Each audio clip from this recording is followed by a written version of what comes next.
Boleh insyaallah, duduk rapat-rapat insyaallah.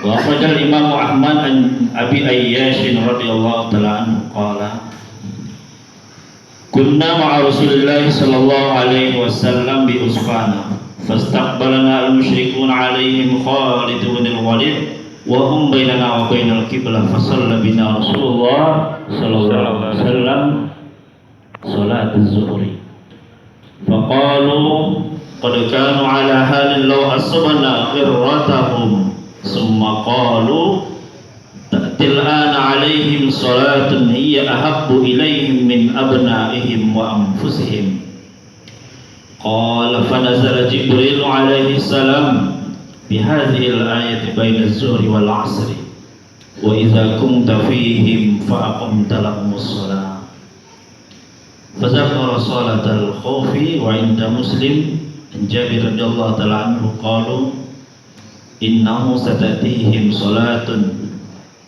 hiya ahabbu ilaihim minal aulad kadza fil bidayah.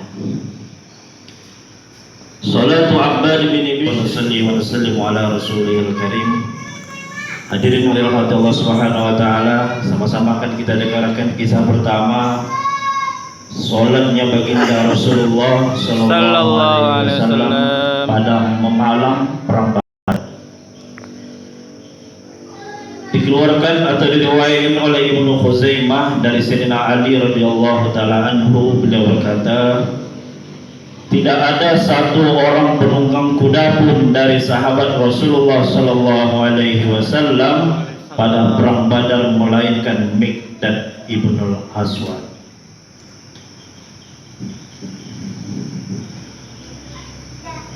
Dan kami, Sayyidina Ali mengatakan, dan saya melihat semua sahabat tertidur pada malam perang Badar melainkan Rasulullah sallallahu alaihi wasallam. Aku melihat Rasulullah sallallahu alaihi wasallam duduk di bawah sebuah pohon sambil menangis sampai datang waktu subuh. Salatnya baginda, kisah kedua, salatnya baginda Rasulullah sallallahu alaihi wasallam di tanah Usfan. Diriwayatkan oleh Imam Ahmad dari Sayyidina Abi Ayyash radhiyallahu ta'ala anhu, beliau berkata, dulu ketika kami bersama Rasulullah sallallahu alaihi wasallam di Usfan, maka orang-orang musyrik pun telah menghadang kami. Yang pada waktu itu orang musyrik diketuai oleh Khalid bin al-Walid. Maka baginda Nabi sallallahu alaihi wasallam pun mengimami kami salat zuhur. Melihat kami dalam keadaan salat, maka sebagian orang-orang kafir mengatakan, kita lihat orang-orang Islam, para sahabat dalam keadaan lalai.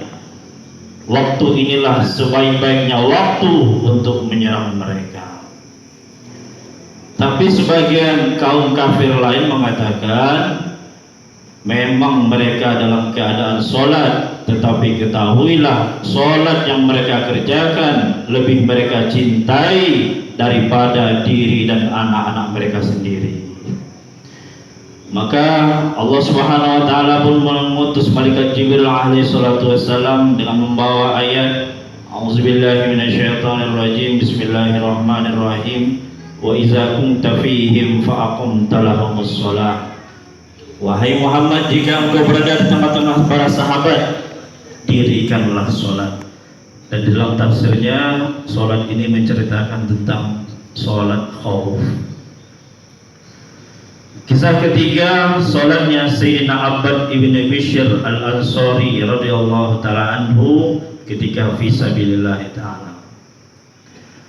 Diriwayatkan oleh Imam Ibnu Ishaq dari Sayyidina Jabir radhiyallahu ta'ala anhu, beliau mengatakan, ketika baginda Nabi sallallahu alaihi wasallam keluar dengan para sahabatnya perang Zatul Riqah, Maka ketika hendak beliau menuju kota Madinah, maka beberapa waktu beliau pun telah singgah di satu tempat.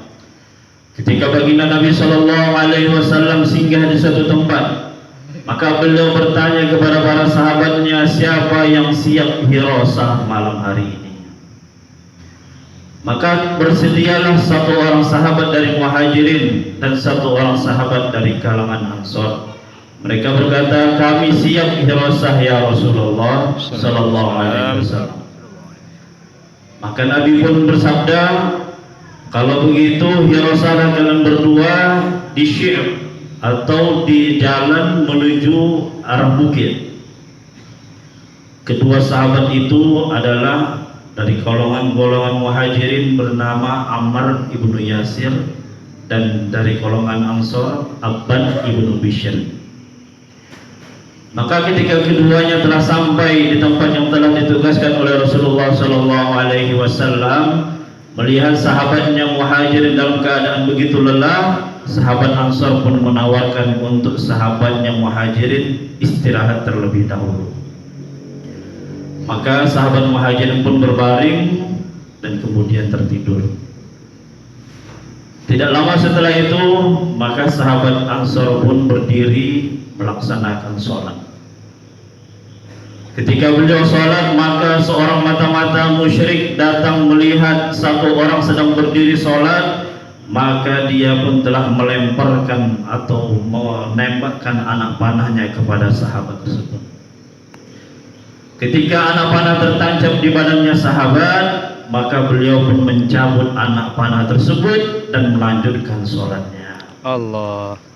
Tidak puas dengan hasil pertama, mata-mata tadi kembali menancapkan, melemparkan anak panahnya kepada sahabat, dan sahabat pun menanggalkan, mencopot anak panahnya dan melanjutkan sholat sampai ulangan yang ketiga kali. Pada ketiga kalinya, maka sahabat tadi mempercepat meringkas sholatnya, kemudian beliau rukuk dan sujud dan membangunkan sahabat Muhajirnya. Kemudian beliau berkata, duduklah wahai sahabat Muhajirinku, sungguh aku telah bersimbah darah. Maka ketika dua orang tadi berbicara, mata-mata kafir Quraisy tadi pun lari ketakutan, kemudian meninggalkan tempat tersebut. Melihat sahabat Ansarnya yang banyak bersimbah darah, maka sahabat Muhajirin mengatakan, subhanallah, kenapa engkau tidak membangunkanku ketika engkau ditombak, dipanah tadi? Maka sahabat tadi mengatakan, wahai Muhajirin sahabatku, ketahuilah ketika aku dipanah oleh musuh, aku dalam keadaan sholat dan aku sedang membaca satu surat, dan aku sangat tidak suka memutus surat tersebut sedangkan aku belum menyelesaikannya. Tetapi karena terus-menerusnya anak panah menancap ke tubuhku, aku meringkas sholatku, kemudian aku membangunkanmu. Wahai sahabatku Muhajirin, ketahuilah demi Allah, jika tidak karena khawatir akan wasiat perintah Rasulullah, sungguh aku lebih menyukai mati daripada tidak menyelesaikan bacaan suratku di dalam sholat. Di dalam riwayat lain diceritakan surat yang dibaca oleh sahabat tersebut adalah surat Al-Kahfi. Hadirin yang dirahmati Allah Subhanahu wa taala, banyak pelajaran yang bisa kita ambil, yang bisa kita pelajari, yang bisa kita aplikasikan ke dalam kehidupan sehari-hari kita. Di antaranya, hadirin yang dirahmati Allah Subhanahu wa taala, bagaimana sahabat yang ditugaskan hirasah oleh Rasulullah, bagaimana beliau memanfaatkan waktu yang sangat-sangat singkat tersebut tetap untuk mendekatkan dirinya kepada Allah Subhanahu wa taala. Karena hadirin yang dirahmati Allah Subhanahu wa taala, di dalam kitab Al-Majjal Rabi dikatakan, bahkan nanti penduduk surga, orang-orang sudah masuk ke dalam surga, ahli zikir sudah masuk ke dalam surga, mereka menyesal kepada Allah Subhanahu wa taala. Ada waktu celah, ada waktu luang di dunia tidak digunakan untuk zikir kepada Allah Subhanahu wa taala. Hari ini hadirin yang dirahmati Allah, kita diberikan waktu 24 jam oleh Allah Subhanahu wa taala. Maka sedikit banyaknya sebelum kita tidur kita muhasabah diri kita, seberapa banyakkah kita berbuat kebaikan di hadapan Allah Subhanahu wa taala?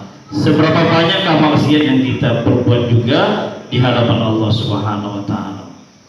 Sehingga dengan adanya muhasabah ini akan meningkatkan motivasi kita, ibadah kita, taqarrubnya kita kepada Allah Subhanahu wa taala. Insyaallah hadirin. Insyaallah. Pelajaran yang kedua hadirin yang dirahmati Allah Subhanahu wa taala, di sini diceritakan keluarnya darah dari tubuhnya para sahabat. Sahabat yang sedang sholat tapi keluar darah di dalam sholatnya.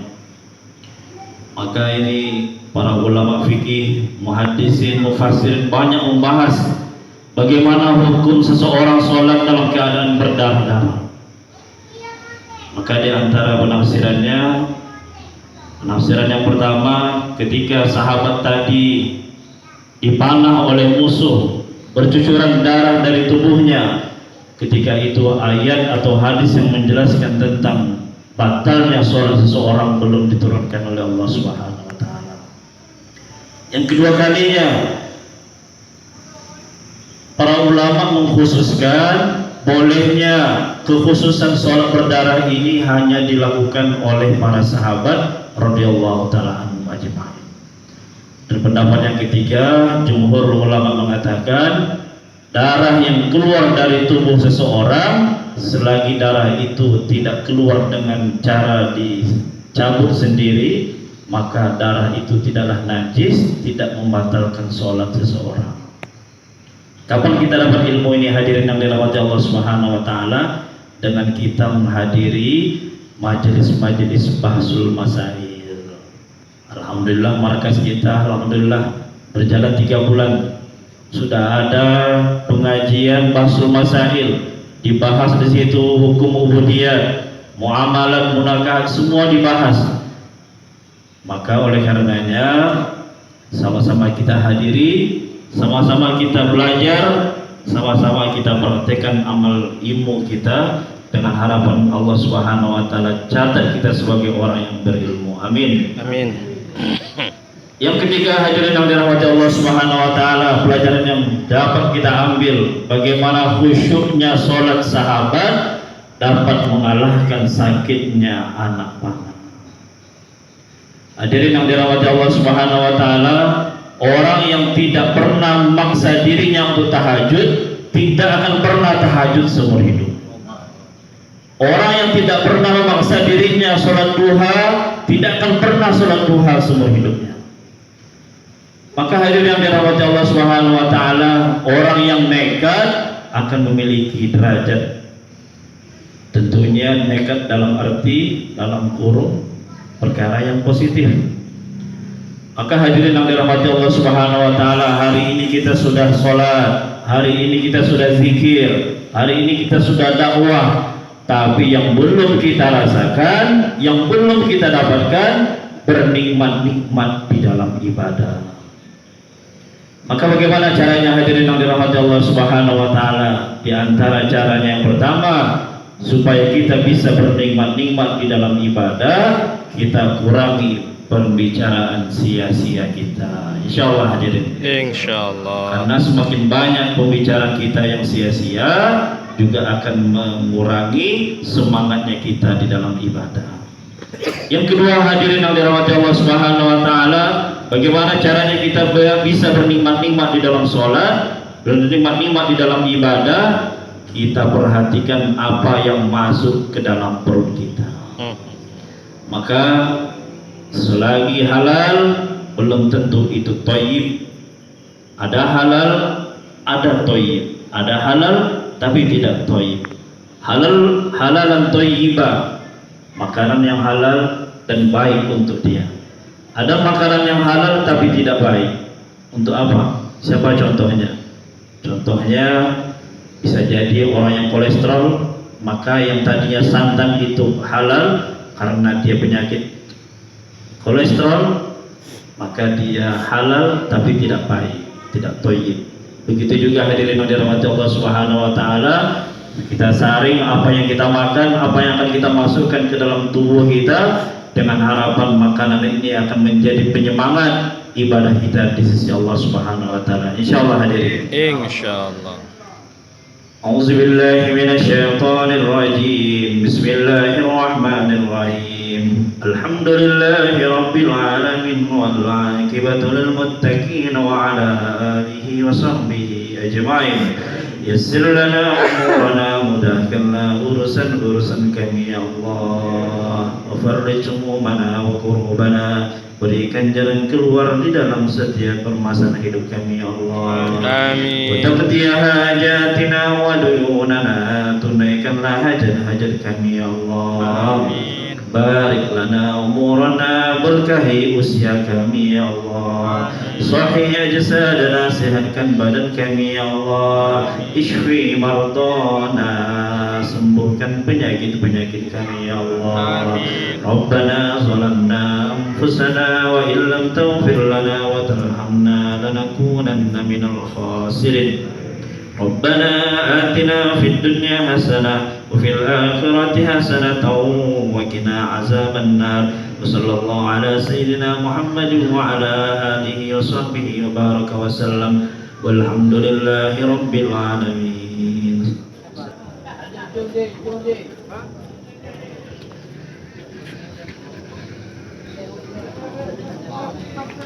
Salah.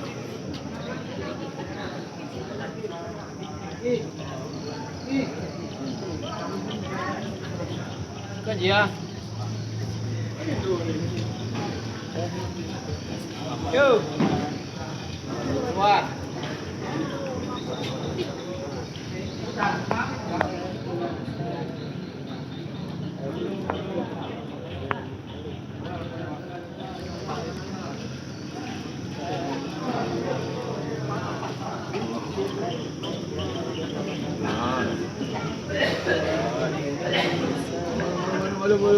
Belum.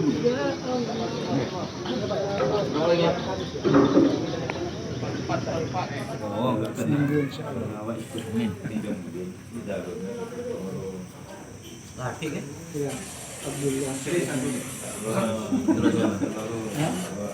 Abdullah terus. Tidak ada soalnya.